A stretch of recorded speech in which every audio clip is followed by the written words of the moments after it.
think, act, and prosper.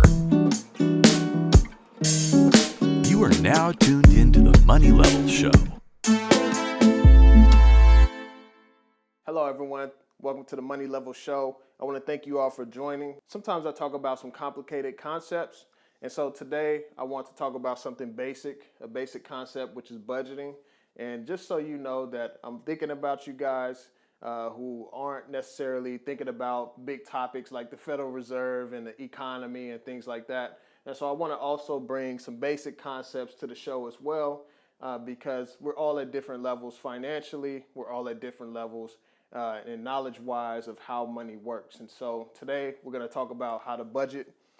So here you have your income and you have your expenses. So whenever you get your paycheck or whatnot, however you get paid, this is your income. So in this example, we have the income after taxes, which is $3,500 for the month. And so this is for the month. So I'm going to write MO next to it. This is for the month. This isn't every 2 weeks. This is for the month.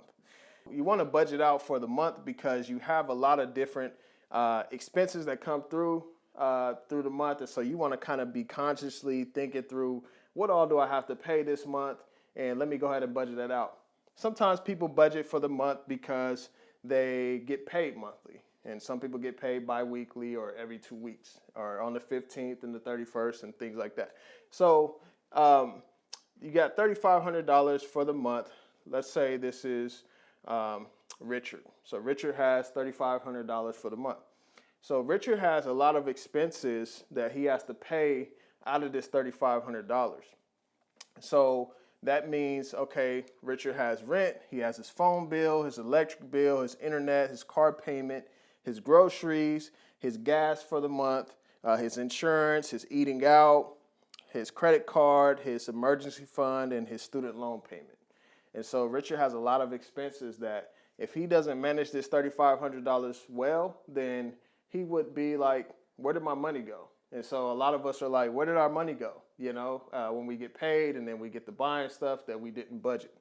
And so the basic concept of budgeting is that you want to assign a job to every dollar. You want every dollar to have a purpose. And so that is what you budget for. So Richard here, he got $3,500 for the month. His rent is $1,200. And as you can see on this side, I subtracted $1,200 from the $3,500, so he has $2,300 left. Now Richard has to pay his T-Mobile phone bill at $150. He now has $2,150. Electric bill comes due, $100. And then he has $2,050 left. He has his internet at $50. He has $2,000 left. He has his car payment at $300. So he has $1,700 left. He has his groceries at $300. He has $1,400 left. His gas at $150. So he has $1,250 left. He has his insurance at $150. He has $1,100 left. He has his eating out. He loves to eat Red Robin. So he goes to Red Robin about 4 or 5 times a month. So he spends about $100. So he has about $1,000 left now. And he has his credit card payment, which is $250. So he has $750 left. He has his emergency fund, which is $250. So he has $500 left. And then he has a student loan payment, which is $500. So he has $0 left. So the key thing is that your income needs to equal zero once you factor in all your expenses. And so some of these expenses change month by month, and you may not know what it is. A lot of times what I do is I make an estimated guess, a guesstimate. And what I do is say like my electric bill, that changes. Like it's about to be winter right now, so the electric bills are going to go up. So if I paid $75 last month, I can guess that I may have to pay $120 next month. And so just kind of trying to factor those things in. And so sometimes you may have to factor in what the bill is. The bill may be higher than what you guess it may be. However, you have to come in and kind of just adjust these things right here. So you may have to adjust your eating out. You may have to adjust okay, I'm going to spend a little less on gas. I'm not going to drive to Eastern Washington next week because my electric bill is higher, so I'm going to take some funds out of this to cover that. And so sometimes you have to shift these expenses around because when you do it for the month, you're kind of guessing on what it's going to be.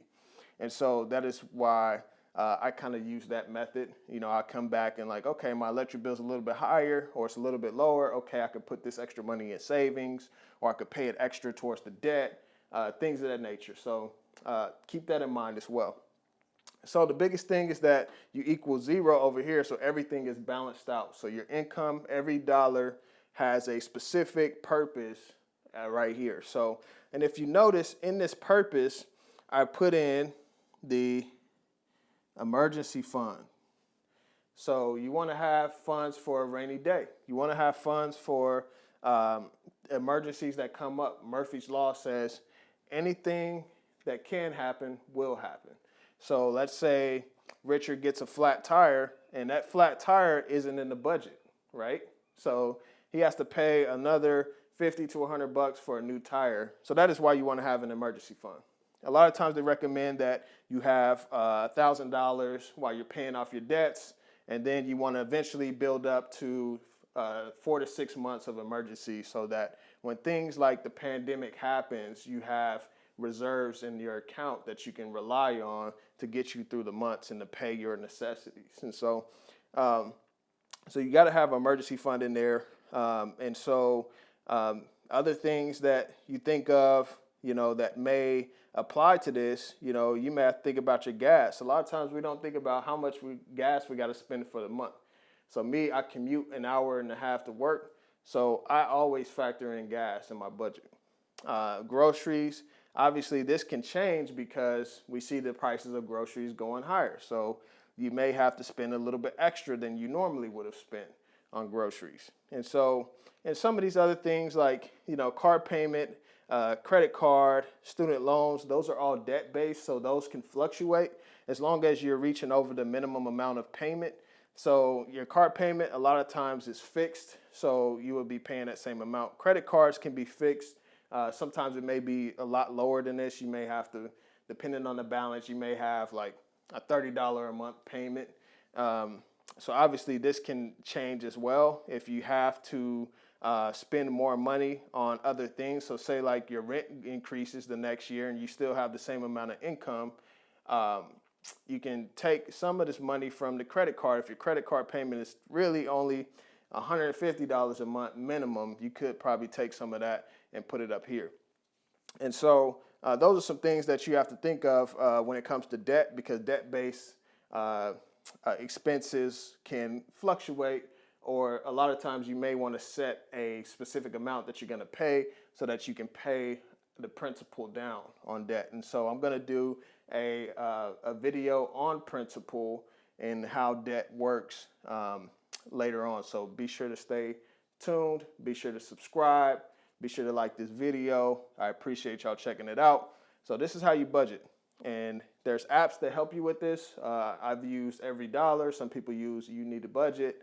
Hopefully in the future I can develop my own app. So that is what I think about that. So thank you all for tuning in. Be sure to budget your money, especially in these unprecedented times, these times of a lot of uncertainty and fear. Be sure to budget for rainy days and to take care of your expenses. So you guys stay safe, and thank you.